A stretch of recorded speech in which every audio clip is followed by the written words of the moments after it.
महाराष्ट्र विधानसभा चुनाव से पहले बीजेपी ने सीट शेयरिंग की बातचीत का जिम्मा देवेंद्र फडणवीस को सौंपा।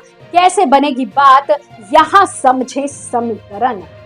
महाराष्ट्र में दक्षिणपंथी संगठनों के एक वर्ग में गहरी आपत्ति के बावजूद भाजपा ने अजीत पवार के नेतृत्व वाली राष्ट्रवादी कांग्रेस पार्टी के साथ अपना गठबंधन जारी रखने का फैसला किया है।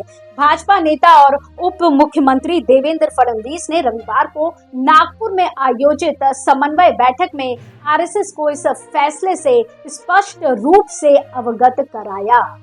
आपको बता दें कि पिछले 2 महीनों में फडणवीस ने नागपुर और मुंबई में 3 बार आरएसएस नेताओं के साथ चुनाव और राजनीति पर चर्चा की है। आधिकारिक तौर पर भाजपा ने कहा है कि वो 2024 का विधानसभा चुनाव सत्तारूढ़ महायुति गठबंधन के हिस्से के रूप में लड़ेगी, जिसमें भाजपा, एनसीपी और सीएम एकनाथ शिंदे के नेतृत्व वाली शिवसेना शामिल है। लेकिन भाजपा ने गठबंधन की चुनावी तैयारियों में नेतृत्व की भूमिका निभाई है और पार्टी की राज्य कोर कमेटी ने रविवार को मुंबई में एक बैठक के बाद सीट बंटवारे पर सभी फैसले लेने की जिम्मेदारी फडणवीस को सौंप दी है। ऐसे में अब फडणवीस को ही गठबंधन के सहयोगियों के साथ बातचीत तय करके सीटों का बंटवारा तय करना है और उनके साथ सहमति बनानी है। सहयोगियों के साथ बातचीत करके सीटों का बंटवारा होगी असली चुनौती। गठबंधन के साथ भाजपा के लिए अगली चुनौती अक्टूबर-नवंबर में होने वाली महाराष्ट्र की 288 विधानसभा सीटों के चुनावों के लिए अपने सहयोगियों के साथ सीट बंटवारे पर बातचीत करना है। इसके पूर्व लंबे समय तक सहयोगी रहने के बाद अविभाजित शिवसेना और भाजपा अपनी समान हिंदुत्व विचारधारा के साथ आपसी सहमति से सीटों के बंटवारे पर पहुंचे थे। 2019 के चुनावों में भाजपा एनसीपी के बीच 54 सीटों पर था सीधा मुकाबला। भाजपा और एनसीपी जो अब सहयोगी के रूप में चुनाव लड़ रहे हैं, ये दोनों दल पारंपरिक रूप से एक दूसरे के प्रतिद्वंदी रहे हैं।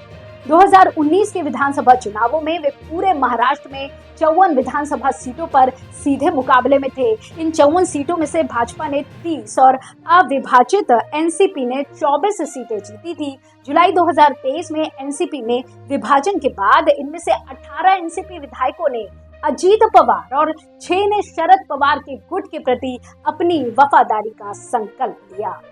एनसीपी करेगी हार्ड बार्गेनिंग। 8 अगस्त को राज्यव्यापी यात्रा पर निकले अजीत पवार ने साफ कर दिया कि एनसीपी हार्ड बार्गेनिंग करेगी। आमतौर पर पार्टियां मौजूदा विधायकों की सीटें बरकरार रखती है, बाकी सीटों पर दूसरे फैक्टर्स भी काम करते हैं। क्या कहते हैं भाजपा के चुनावी रणनीति का? महायुति के सहयोगियों के पास मौजूदा सदन में 187 विधायक हैं। बाकी 101 विधानसभा सीटों के लिए सहयोगियों को अपनी अपनी हिस्सेदारी के लिए सख्त बातचीत करनी होगी। भाजपा के चुनावी रणनीतिकारों का कहना है कि कोशिश ये होगी कि हर पार्टी अपनी मौजूदा सीट बरकरार रखे। जिन निर्वाचन क्षेत्रों में कोई पार्टी दूसरे स्थान पर है, उन पर विचार किया जाएगा। तीसरा, संगठनात्मक आधार के साथ साथ जीतने की क्षमता सीट बंटवारे के फॉर्मूले को निर्धारित करने के लिए मानदंड होगी। 2019 में भाजपा को मिली थी 105 सीटें। 2019 के विधानसभा चुनावों में भाजपा ने 105 सीटें जीती थी और कुल वोट शेयर 25.75% था। अविभाजित शिवसेना, जो उस समय भाजपा की चुनाव पूर्व सहयोगी थी, उसने 16.41% वोट शेयर के साथ 56 सीटें जीती थी।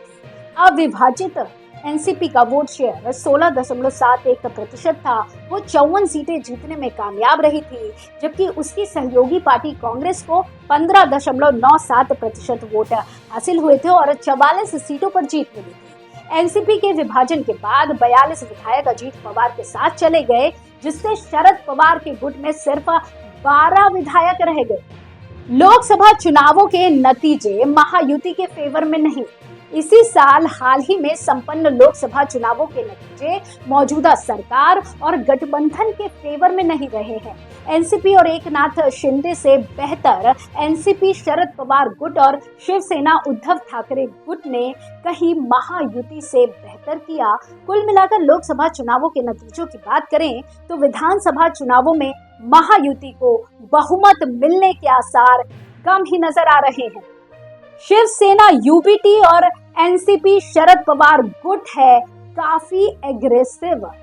शरद पवार गुट और शिवसेना उद्धव ठाकरे गुट चुनावों को लेकर बहुत गंभीर नजर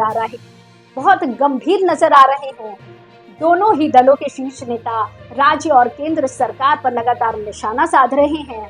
उद्धव ठाकरे और शरद पवार दोनों ही नेता अमित शाह को निशाने पर लिए। उद्धव ठाकरे ने भाजपा के हिंदुत्व को ही झूठा बता दिया और शरद पवार ने तो अमित शाह को ऐसे शब्दों से नवाजा जिसकी शायद कभी वो कल्पना भी नहीं किए होंगे। फिलहाल कांग्रेस में भगदड़ की स्थिति नहीं। लोकसभा चुनावों से पहले कांग्रेस में भगदड़ की स्थिति थी, लेकिन अच्छे नतीजे आने की वजह से अब वो स्थिति नहीं दिखाई दे रही है। साथ ही राहुल गांधी के पदयात्राओं ने कांग्रेस में जोश भर दिया है।